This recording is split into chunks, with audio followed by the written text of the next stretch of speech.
Hello दोस्तों, नमस्कार। आज हम घटनासार जो है आपका जो मार्केट में आया है 6 महीने का लगभग है, जुलाई से लेकर दिसंबर तक का। इसमें हम 2 लेक्चर आपको पढ़ा चुके हैं। आज जो हम तीसरा लेक्चर पढ़ाएंगे आपको, इसमें जो तीसरा लेक्चर रहेगा आपका राष्ट्रीय घटनाओं के अर्धवार्षिक। इसको हम 2 पार्ट में लाएंगे, ठीक है। तो आप लोग अच्छे से इसको देखिएगा। अभी हाल ही में 3 नए अपराध कानून संसद से पारित किया गया है। इसमें कौन कौन से थे, जैसे संसद के शीतकालीन सत्र में भारतीय न्याय संहिता मतलब BNS मतलब विधेयक 2023, भारतीय नागरिक सुरक्षा संहिता विधेयक 2023 और भारतीय साक्ष्य BS मतलब विधेयक 2023 को मंजूरी प्रदान की गई है। इन विधेयकों को राज्यसभा से 31 दिसंबर तथा लोकसभा को 20 दिसंबर 2023 को पास किया गया, जिसे 25 दिसंबर 2023 को राष्ट्रपति की मंजूरी के बाद लागू कर दिया गया था। ये 3 विधेयक भारत दंड या भारतीय दंड संहिता IPC 1860, ये पूछेगा कि विधेयक भारतीय दंड संहिता IPC 1860, दंड प्रक्रिया संहिता CRPC 1898 और भारतीय साक्ष्य अधिनियम 1872 के स्थान पर लाए गए हैं। इस 3 कानूनों के अस्तित्व में आने के बाद औपनिवेशिक काल के आपराधिक कानूनों में कई महत्वपूर्ण बदलाव हो गए हैं। अब आतंकवाद, लिंचिंग और राष्ट्रीय सुरक्षा को खतरे में डालने वाले अपराधों के लिए कड़ी सजा का प्रावधान किया गया है। नए अपराध कानून में हुए प्रमुख बदलाव गंभीर अपराध है। नाबालिग से रेप के दोषी को उम्र कैद या फांसी होगी। पहले रेप की धारा जो है 375, 376, अब धारा जो है 63 और 69 में होगी। हत्या की धारा जो है 320 थी, अब वो है 101 में होगी। गैंग रेप के दोषी को 20 साल तक की सजा आ गई है। जिंदा रहने तक जेल की सजा होगी। मॉब की लिंचिंग में फांसी की सजा होगी। एक्सीडेंट के मामले में क्या क्या प्रावधान है, तो वाहन से किसी की घायल होने पर ड्राइवर अगर पीड़ित को पुलिस स्टेशन या अस्पताल ले जाता है तो उसे कम सजा दी जाएगी। हिट एंड रन केस में 10 साल की सजा मिलेगी।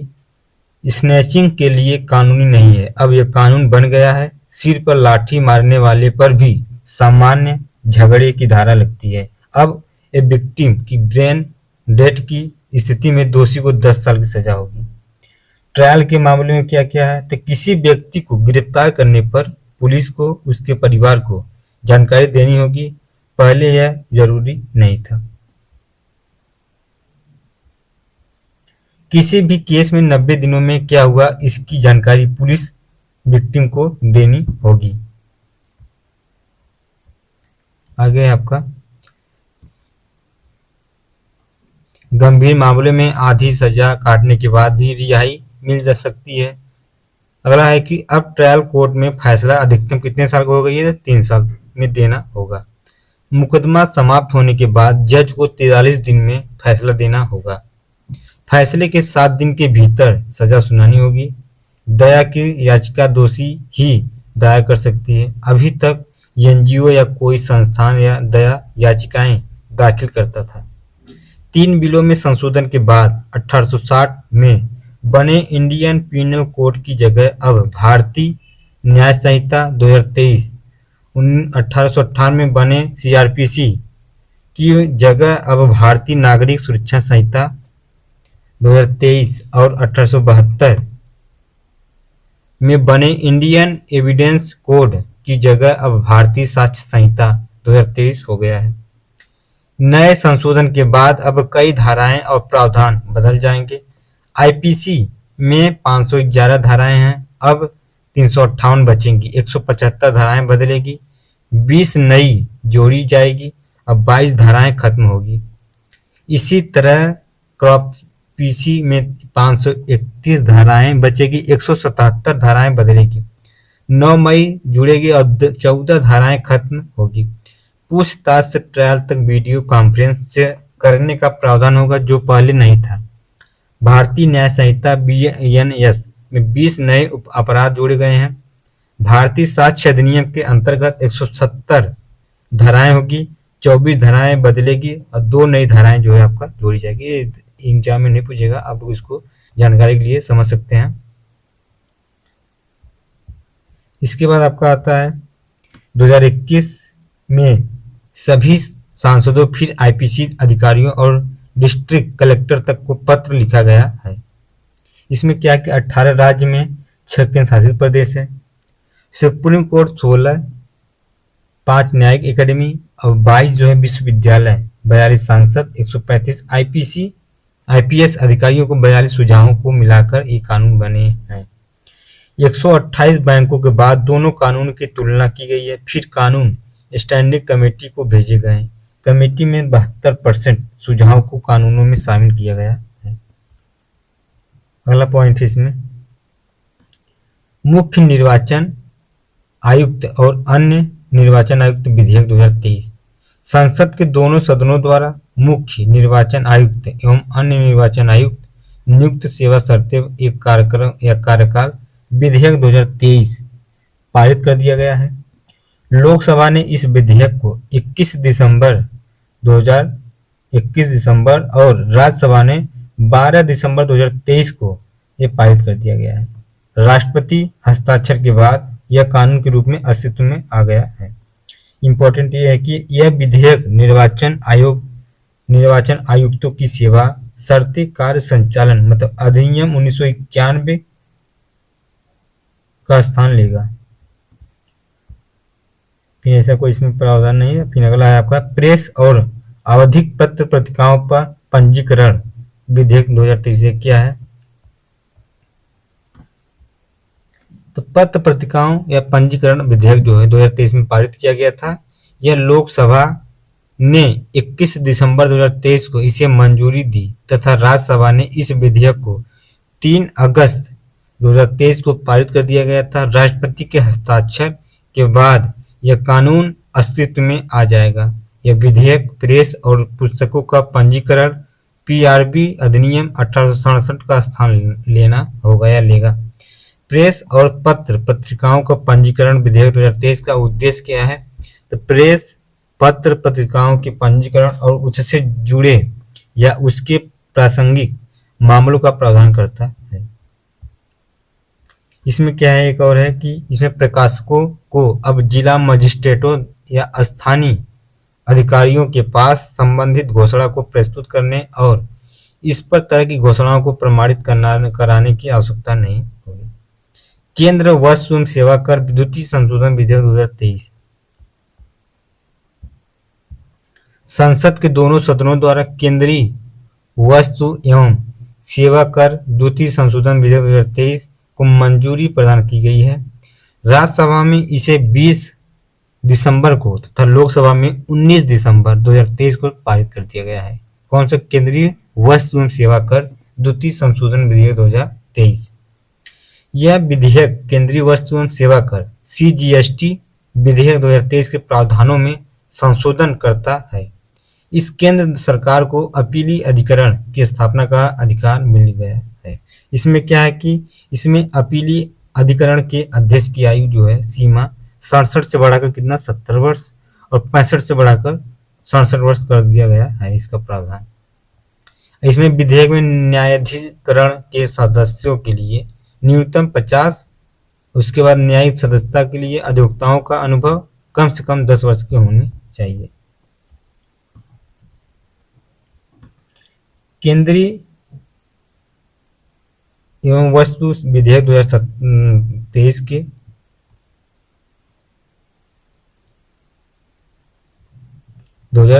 के 2 अनुच्छेदों को समाप्त करने के मद्रास उच्च न्यायालय आदेश पर या बाद में यह विधेयक लाया गया है। इसमें क्या है कि सरकार ने 15 सितंबर 2023 को जीएसटी अपीली न्यायाधिकरण 31 पीठों का अधिसूचना जारी कर दिया है।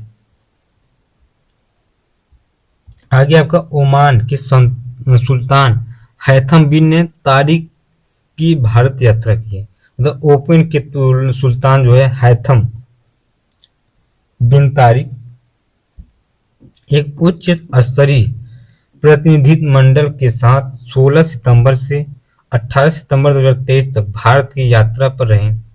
16 सितंबर को प्रधानमंत्री मोदी और ओमान के सुल्तान के बीच हैदराबाद हाउस में हुई बातचीत के बाद दोनों पक्षों में समुद्री क्षेत्र कनेक्टिविटी, अंतरिक्ष, डिजिटल भुगतान, स्वास्थ्य, खाद्य सुरक्षा, ऊर्जा सुरक्षा, विशेष रूप से हरित ऊर्जा पर्यटन को 10 अलग-अलग क्षेत्रों में मिलाकर काम करने पर सहमति मिल गई है।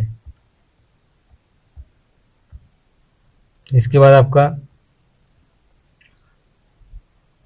वाणिज्यिक और वाणिज्यिक संबंधों के संदर्भ में दोनों देशों के बीच द्विपक्षीय व्यापार 2022-23 में करीब 12.5 अरब डॉलर था, जो पिछले कुछ वर्षों में दोगुना हो गया है। इस अवसर पर भारत ओमान ने आर्थिक साझेदारी को और मंजूरी या मजबूत करते हुए संयुक्त निवेश कोष तीसरी किस्त की घोषणा की। यह दोनों देशों में कारोबार में पूंजी सहयोग में मील का पत्थर है।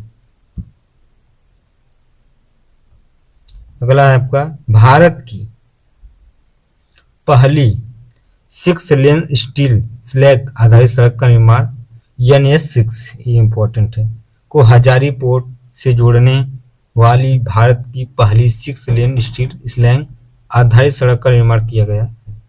यह स्टील जो है उत्पादन के दौरान स्टील स्लैग ठोस अपशिष्ट के रूप में उत्पन्न होता है।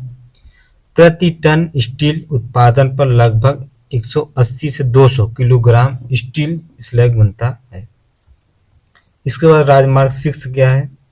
तो हजारी या हजीरा बंदरगाह से जोड़ने वाली भारत की 6 लेन वाली पहली स्टील स्लैग आधारित सड़क का निर्माण मई 2022 में सूरत हजीरा में किया गया था। इसके बाद आपका आता है देश के 5 राज्यों में विधानसभा चुनाव भी हुआ है का गठन कौन, जिसे 5 राज्य कौन कौन से चुनाव हुआ है? तो पहला है आपका राजस्थान, दूसरा MP, तीसरा छत्तीसगढ़, चौथा आपका तेलंगाना है, 5वां मिजोरम। अक्टूबर 2023 नवंबर विभिन्न चरणों में हुए थे। 3 दिसंबर जारी किया गया था इसका परिणाम। अब राजस्थान में कितनी टोटल सीटें थी? तो इसमें 119 सीटें जो है टोटल थी। इसके बाद वहीं आपका मध्य प्रदेश में 230 विधानसभा सीटें थी। छत्तीसगढ़ में कितना सीटें थी? तो छत्तीसगढ़ में 90 विधानसभा सीटें थी। उसके बाद आपका जो आता है तेलंगाना 119 सीटें हैं। मिजोरम में पूर्व IPS अधिकारी लाल दुहोमा की party JDPM Zoram People's Movement ने विधानसभा की 40वें GST में से 27 पर जीत दर्ज कर सरकार बनाने में सफल रही। रेवंत रेड्डी ये तेलंगाना के मुख्यमंत्री हैं। दूसरा आपका है डॉक्टर मोहन यादव ये MP के मुख्यमंत्री रह चुके हैं। उसके बाद राजेंद्र शुक्ला जो है मुख्यमंत्री मोहन यादव के साथ राजेंद्र शुक्ला और जगदीश देवगढ़ को राज्य मुख्यमंत्री के पद पर शपथ दिलाई गई है। इसके बाद आपका आता है भजन लाल शर्मा राजस्थान के नए मुख्यमंत्री बने। कौन? भजन लाल। और लाल दुहोमा जो है मिजोरम के मुख्यमंत्री बने। इसके बाद आपका आता है सुप्रीम कोर्ट ने जम्मू कश्मीर से अनुच्छेद 370 को निरस्त करने के निर्णय को बराबर रखा है। 11 सितंबर 2023 को सुप्रीम कोर्ट के ऐतिहासिक फैसले ने संविधान की अनुच्छेद 370 के तहत जम्मू और कश्मीर का विशेष स्थिति को रद्द करने केंद्र सरकार के 2019 के निर्णय को बरकरार रखा है। भारत के मुख्य न्यायाधीश DY चंद्रचूड़ की अगुवाई वाली संविधान पीठ का द्वारा दिए गए फैसले में प्रमुख संवैधानिक सवाल को संबोधित किया गया है।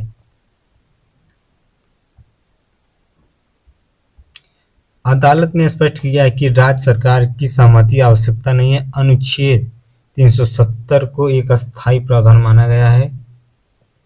न्यायालय ने असंवैधानिक आदेश 272 के माध्यम से अनुच्छेद 367 के संशोधन को संबोधित करते हुए कहा कि किए गए परिवर्तन अनुच्छेद 370 के दायरे से बाहर थे। हालांकि इस निष्कर्ष ने समग्र निर्णय को प्रभावित नहीं किया।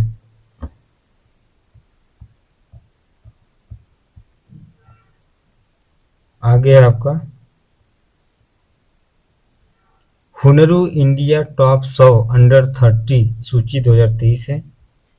ये पूछने के चांस देखिए 13 दिसंबर 2023 को जारी हुरून इंडिया टॉप 100 अंडर 30 सूची में 30 वर्ष और उससे कम उम्र के 100 उद्यमियों का स्थान पर दिया गया है। पहला है आपका कैवल्य बोहरा, आदित्य पालिचा। दूसरे स्थान पर है आपके 24वें नीलकंठ भानु प्रकाश।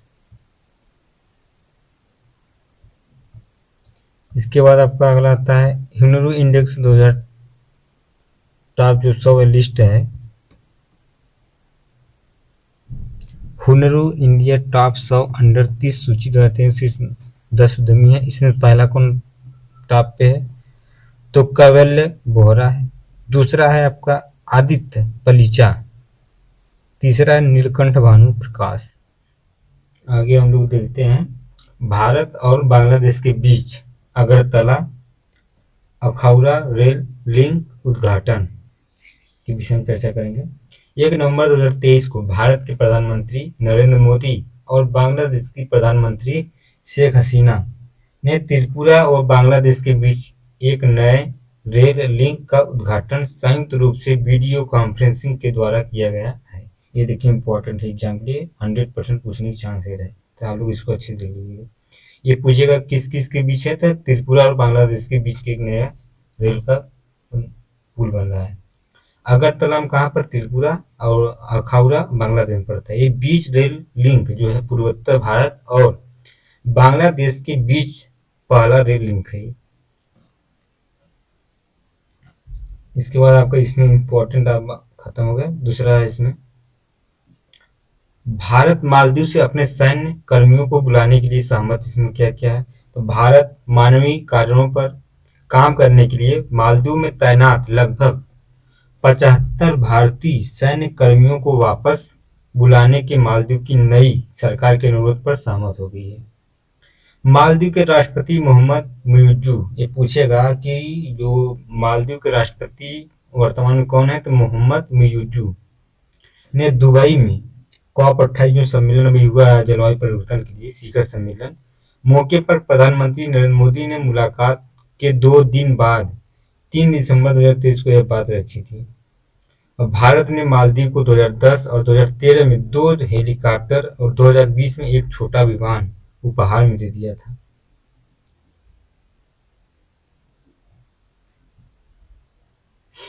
साल 2021 में मालदीव सुरक्षा बलों ने कहा है कि इन हेलीकॉप्टरों और विमानों को संचालित करने के लिए लगभग 75 भारतीय सैनिक मालदीव में मौजूद है। भारतीय सैनिक 2013 से मालदीव के लामू और अहू द्वीपों पर तैनात हैं। वर्तमान में डोनियर 228 समुद्री गश्ती विमान और 2 HL हेलीकॉप्टरों के साथ लगभग 75 भारतीय सैनिक मालदीव में तैनात हैं। मालदीव के राष्ट्रपति मोहम्मद मुइज्जू जो 30 सितंबर 2023 को संपन्न चुनाव में इब्राहिम मोहम्मद सोलिह के स्थान पर नए राष्ट्रपति चुने गए। आगे है आपका भूटान नरेश की भारत यात्रा क्या है तो भूटान नरेश जिग्मे केसर नामग्याल या वांगचुंग ने अपने देश के उच्च स्तरीय शिष्टमंडल के साथ भारत की आधिकारिक यात्रा संपन्न की है।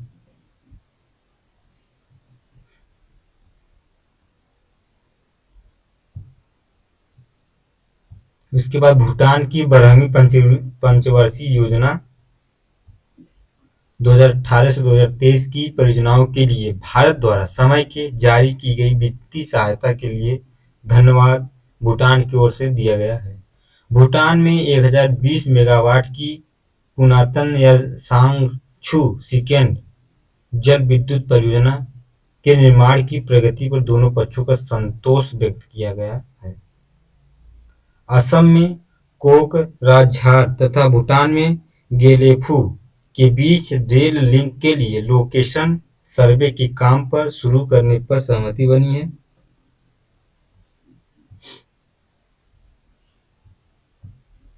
तीसरे देश के लोगों के प्रवेश के लिए असम में डारंगा तथा भूटान में सामद्रुप जोखार में इमिग्रेशन चेक पॉइंट के लिए सहमति दोनों पक्षों में बनी है। भूटान के छात्रों के लिए असम के मेडिकल कॉलेजों में सीटें बढ़ाने के लिए भी सहमति वार्ता बनी है। केंद्रीय विश्वविद्यालय मतलब संशोधन विधेयक 2023 संसद में पारित किया गया है। राज्यसभा ने 14 दिसंबर 2023 को केंद्रीय विश्वविद्यालय संशोधन विधेयक 2023 को मंजूरी दे दी गई है और लोकसभा ने 4 दिसंबर को ही इस विधेयक को पारित कर दिया था। विधेयक केंद्रीय विश्वविद्यालय अधिनियम 2009 में संशोधन करेगा जो विभिन्न राज्यों में शिक्षण और अनुसंधान के लिए केंद्रीय विश्वविद्यालय स्थापित करता है। विधेयक में तेलंगाना में एक केंद्रीय जनजातीय विश्वविद्यालय स्थापित करने का प्रावधान है। इसका नाम क्या है? सरक्का सेंट्रल ट्राइबल यूनिवर्सिटी रखा जाएगा। यह मुख्य रूप से भारत की जनजातीय आबादी के लिए उच्च शिक्षा और अनुसंधान सुविधाओं को अवसर प्रदान करेगा। उसके बाद नीति आयोग पहली डेटा रैंकिंग 2020 जारी किया है।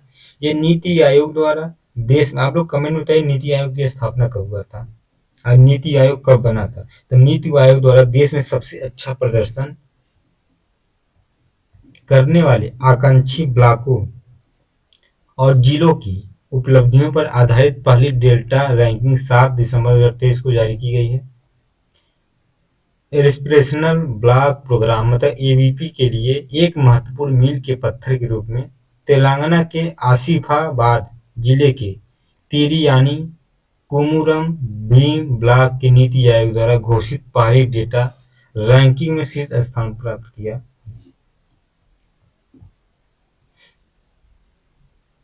इसके बाद इस रैंकिंग में दूसरा स्थान उत्तर प्रदेश के कौशाम्बी जिले के कौशाम्बी ब्लॉक को मिला है।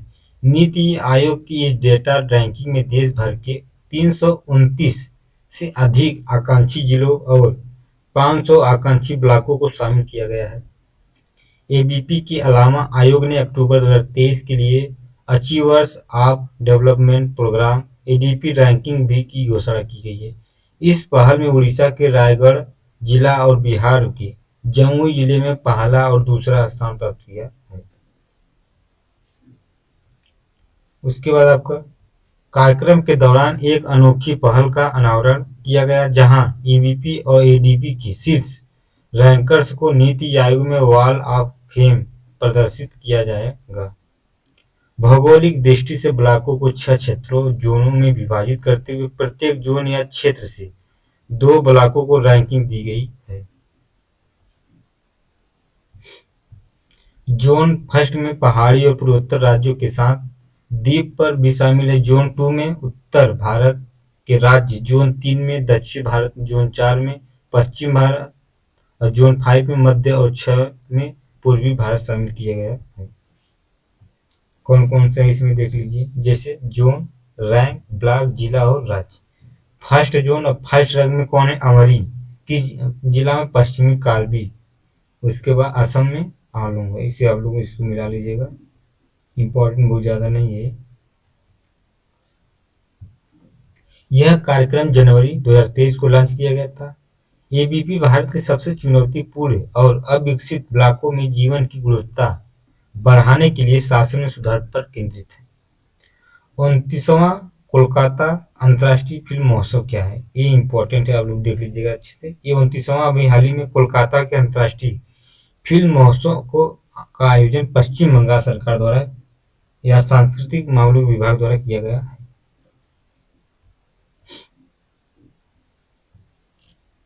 इजरायली फिल्म चिल्ड्रन ऑफ नोवेडी ने इनोवेशन मूविंग इमेजेस में अंतर्राष्ट्रीय प्रतियोगिता के तहत सर्वश्रेष्ठ फिल्म का पुरस्कार जीता है। इसका निर्देशन इरेज ट्रेडमोर ने किया है। कार्ले डेनियल मालवे ने सर्वश्रेष्ठ निर्देशक का पुरस्कार जीता है।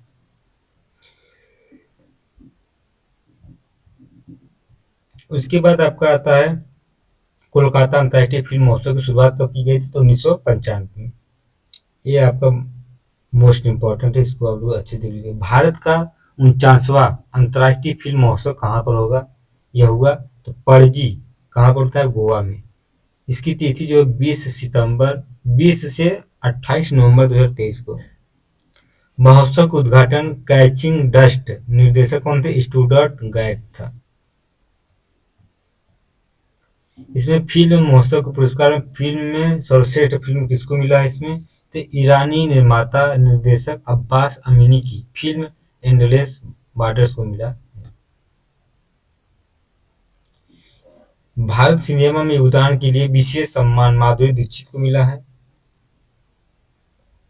इसके बाद आपको भारत में साइबेरियन बाघों का पहला जोड़ा 12 साल बाद दार्जिलिंग पहुंचा। मतलब पश्चिम बंगाल के दार्जिलिंग में नायडू हिमालय या जूलॉजिकल पार्क में 2 लुप्तप्राय साइबेरियाई बाघ का पहला जोड़ा दिसंबर 2023 के पहले सप्ताह में पहुंचा था। साइबेरियन बाघ लारा और आका मास 12 साल बाद कोलकाता हवाई अड्डे से 2 विशेष एम्बुलेंस में दार्जिलिंग पहुंचे थे। उसके बाद भारत के पशु विनिमय कार्यक्रम के हिस्से के रूप में लाल पांडा को साइप्रस के पासफोस चिड़ियाघर में भेजा है। पूर्वोत्तर भारत में पहला हिम तेंदुआ संरक्षण प्रजनन कार्यक्रम 1986 में पदजा नायडू हिमालयन जूलॉजिकल पार्क में शुरू किया गया है। भूटान ने असम सीमा पर अंतर्राष्ट्रीय शहर बनाने की घोषणा। भूटान में अंतर्राष्ट्रीय सीमा शहर बनाने की घोषणा। दिसंबर 2023 में भूटान के राजा जिग्मे खेसर नामग्याल वांगचुक ने असम सीमा पर अंतर्राष्ट्रीय शहर बनाने की घोषणा की गई है। यह अंतर्राष्ट्रीय शहर 1000 वर्ग किलोमीटर से अधिक के क्षेत्र में विस्तृत होगा। इससे भारत के उत्तर पूर्वी राज्यों के माध्यम से दक्षिण पूर्वी एशिया से जोड़ने वाले आर्थिक गलियारे के रूप में स्थापित किया गया है। इसके बाद भारत का सबसे बड़ा सर्कुलर रेलवे बेंगलुरु में है। कहाँ पर? बेंगलुरु में।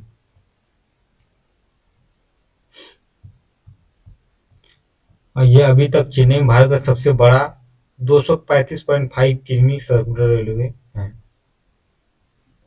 बेंगलुरु इसे पार कर सकता है और 149 किलोमीटर लंबे उपनगरीय रेलवे के साथ कोलकाता के बाद भारत का सबसे बड़ा उपनगरीय रेलवे नेटवर्क प्राप्त करता है। भारत का गरबा नृत्य यूनेस्को की सूची में शामिल किया गया। ये भी मोस्ट इम्पोर्टेंट है इस बार एग्जाम के लिए। भारत की गरबा नृत्य को दिसंबर 2023 में यूनेस्को ने अंतर्राष्ट्रीय पहचान देते हुए अमृत सांस्कृतिक विरासत ICH घोषित किया है। यह 15वीं अमृत सांस्कृतिक विरासत है।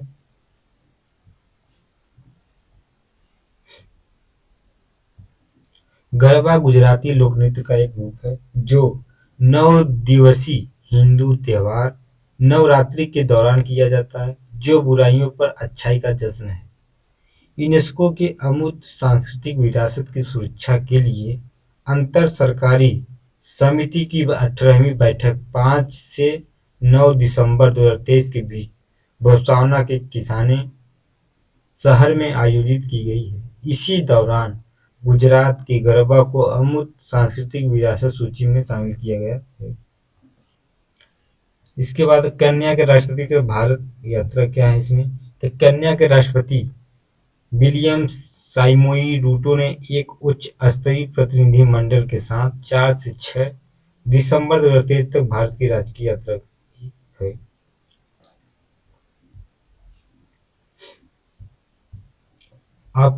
भारत ने अपनी विदेश नीति में हमेशा अफ्रीकी देशों को उच्च प्राथमिकता दी गई है और पिछले लगभग एक वर्ष दशक में मिशन मोड पर महाद्वीप के साथ अपने समग्र संबंधों का विस्तार भी हुआ है। इसके बाद बातचीत के दौरान भारत और केन्या के बीच विभिन्न क्षेत्रों से जुड़े 5 समझौते पर हस्ताक्षर किए गए हैं। अफ्रीकी संघ के G20 शामिल होने के बाद केन्याई राष्ट्रपति के भारत दौरे पर पीएम मोदी ने खुशी जताते हुए कहा कि रूटो की यात्रा से केन्या और अफ्रीकी संघ के साथ भारत के संबंधों को नई मजबूत मिलेगी। इस अवसर पर कीनिया के राष्ट्रपति ने Global Biofuel Alliance, International Solar Alliance और इंटरनेशनल बिगकैट एलायंस से जुड़ने की इच्छा रखी है। समझौते के महत्वपूर्ण क्या है? खेलों में दोनों देशों के बीच सहयोग, डिजिटल परिवर्तन के लिए जनसंख्या पर स्तर, कार्यान्वित सफल डिजिटल असमाधानों को सहन करने के क्षेत्र में सहयोग, 2023-27 के दौरान दोनों देशों के बीच सांस्कृतिक विनिमय कार्यक्रम मतलब भारत मानक ब्यूरो BIS को केन्याई मानक ब्यूरो KEBS के बीच समझौता हुआ है। इंदिरा गांधी राष्ट्रीय मुक्त विश्वविद्यालय और कन्या मुक्त विश्वविद्यालय के बीच समझौता ज्ञापन किया गया है।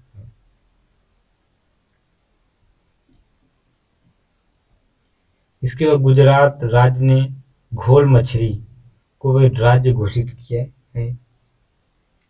घोल मछली को गुजरात की राज्य मछली घोषित किया है। यह घोल मछली भारत में पाई जाने वाली सबसे बड़ी मछलियों में से एक है। आगे है आपका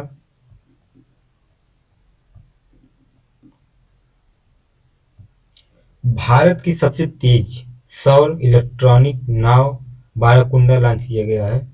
पर्यावरण अनुकूल समुद्री परिवहन के उद्देश्य को आगे बढ़ाते हुए भारत की सबसे तेज सोलर इलेक्ट्रिक बोट बाराकुंडा को 13 दिसंबर 2023 को केरल में अल्लापुझा में रूरल के आसपास स्थित नोबाल्ट सोलर और इलेक्ट्रिक नाव के रिकॉर्ड में लॉन्च किया गया है।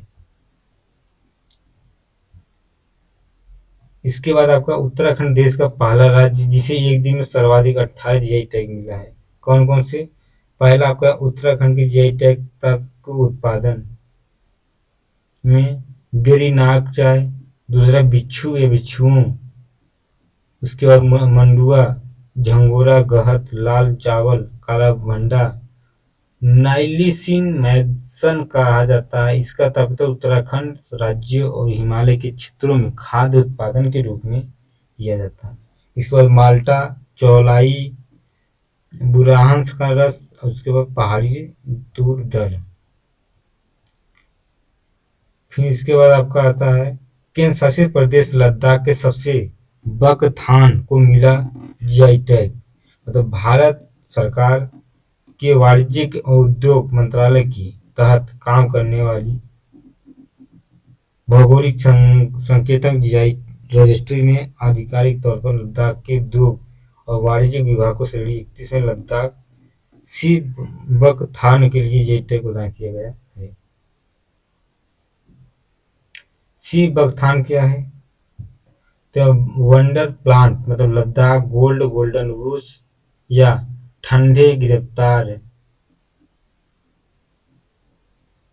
यह केंद्र शासित प्रदेशों का चौथा GI टैग है। इसे पहले लद्दाख पसीना खुबानी रक्त से कारपो प्रजाति की लाख या लद्दाखी लकड़ी की नक्काशी को भी GI टैग मिला है।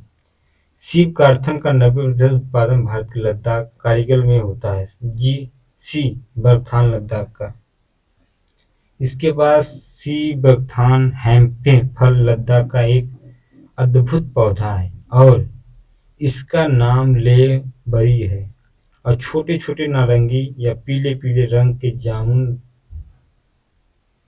विटामिन विटामिन सी से भरपूर होते हैं।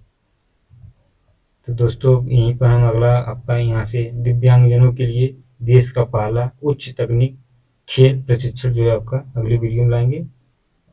आज तक यहीं तक वीडियो हम लोग देखते हैं। ये वीडियो आपको अच्छा लगे तो लाइक और सब्सक्राइब जरूर करना। जो भी आपका सुझाव हो आप कमेंट में हमको शेयर कर सकते हैं। ठीक है, धन्यवाद।